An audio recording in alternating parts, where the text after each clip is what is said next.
सुप्रभात प्यारे बच्चों, कैसे हो बेटा आप। आशा करती हूँ बेटा आप अपने घर पे स्वस्थ होंगे और अपना काम नियमित रूप से कर रहे होंगे।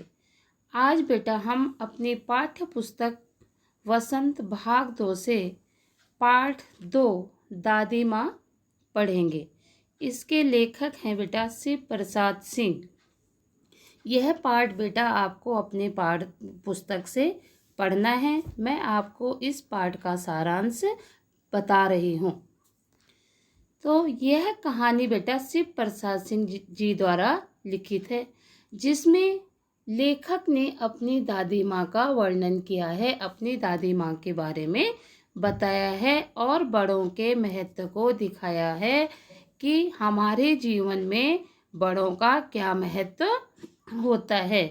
लेखक बड़े हो चुके थे, उन्होंने अब तक बहुत तरह के सुख दुख देखे थे, परंतु जरा सी कठिनाई पड़ते ही मन अनमना हो जाता था। अनमना उदास मन, मन का उदास होना, यानी अनमना का अर्थ होता है उदास मन। तो उनका मन क्या हो जाता था, उदास हो जाता था। मित्र उसके आगे तो उसके साथ होने का दिखावा करते थे, परंतु पीठ पीछे उनको कमज़ोर कहकर मजाक उड़ाते थे। अर्थात उनके आगे तो जो उनके मित्र थे वह क्या कहते थे कि हम तुम्हारे साथ हैं, लेकिन पीठ पीछे उनकी इस कमज़ोरी का कि वह बहुत जल्दी घबरा जाते हैं, इसका वह मजाक उड़ाते थे। ऐसे समय में लेखक को अपनी दादी माँ की बहुत याद आती थी। तब लेखक को अपनी दादी माँ की याद आती थी। लेखक की दादी ममता, स्नेह और दया की मूर्ति थी। यानी जो उनकी दादी थी वह ममता से भरी हुई, उनका जो मन था वह ममता से भरा हुआ था, स्नेह से भरा हुआ था और दया से भरा हुआ था।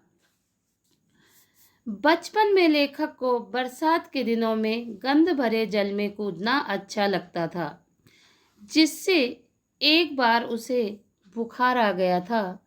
उस समय उसे बीमार पड़ना भी अच्छा लगता था। बीमारी में उसे दिन भर नींबू और साबूदाना मिलता था, परंतु इस बार उसे जो बुखार चढ़ा था वह उतरने का नाम ही नहीं ले रहा था। बचपन में जब उन्हें बुखार आता था तो उन्हें क्या होता था, अच्छा लगता था। क्यों?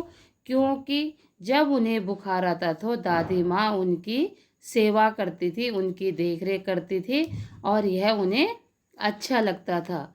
उसकी दादी उसके माथे पर कोई अदृश्य शक्तिधारी चबूतरे की मिट्टी लगाती थी। यानी जब वो बीमार आ जाते थे तो वह किसी चबूतरे से लाकर उनके माथे पर वह मिट्टी को लगाती थी।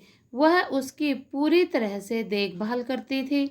दादी माँ को गांव में मिलने वाली 50 किस्म की दवाइयों के नाम याद थे। यानी गांव में जो दवाइयाँ होती हैं ना, जड़ी बूटियाँ होती हैं, तो ऐसी 50 दवाइयों के नाम दादी को याद थे।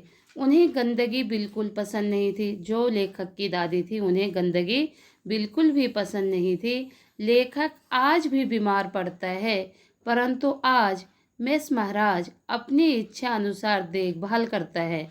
अब क्या है, अब उनकी दादी नहीं है, आज भी वह बीमार होते हैं, लेकिन आज क्या होता है, जो उनका मिस महाराज होता है वह अपनी इच्छा अनुसार लेखक की देखभाल करता है। डॉक्टर की शक्ल देखते ही अब लेखक का बुखार भाग जाता है।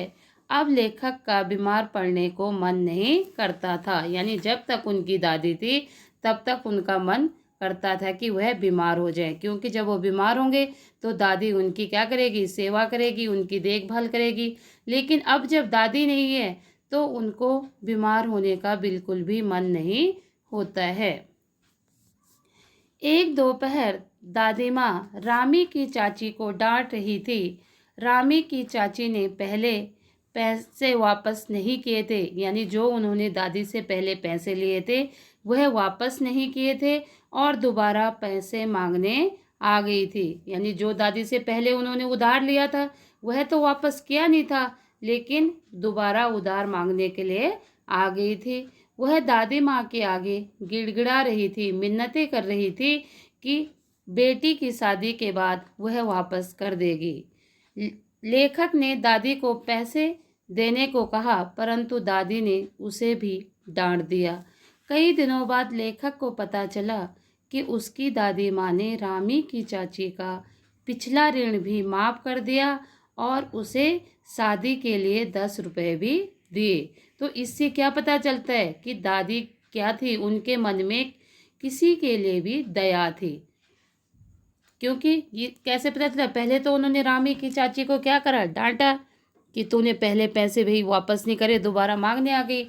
लेकिन फिर उनको उन पे दया आई और उन्होंने उनका जो पिछला ऋण था, जो उधार था, वह माफ करके उसे शादी के लिए 10 रुपए भी दे दिए। लेखक के किशन भैया की शादी थी। लेखक को बुखार आ रहा था, इसलिए वह बारात में नहीं गया। दादी माँ ने लेखक को अपने पास ही चारपाई पर सुला दिया। घर में औरतें विवाह की रात को अभिनय करती हैं। उसके मामा का लड़का राघव देर से पहुंचने के कारण बारात में जाने से रह गया था। लेखक के भाई की शादी थी। भाई की शादी में वह इसलिए नहीं गया क्योंकि उसे क्या था, बुखार था।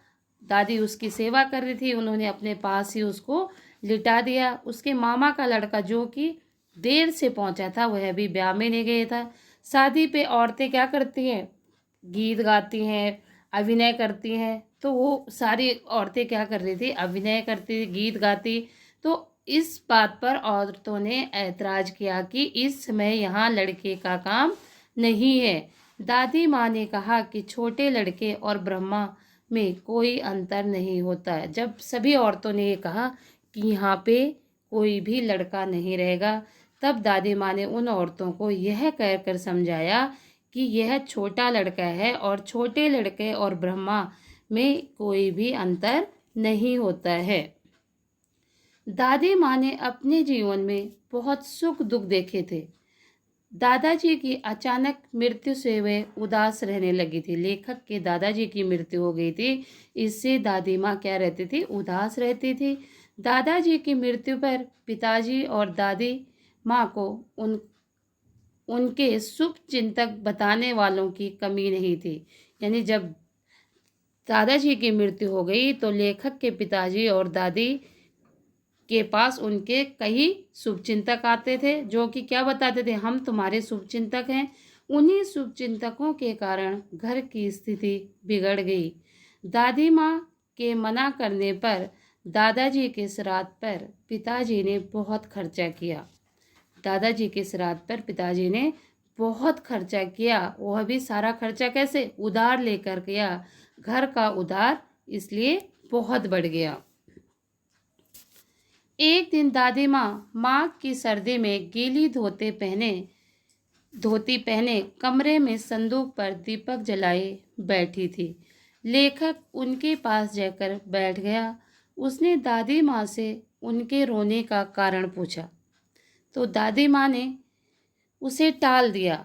अगली सुबह लेखक ने देखा कि उसके पिताजी और किशन भैया दुखी मन से कुछ सोच रहे थे। यानी वो क्या थे, दुखी थे।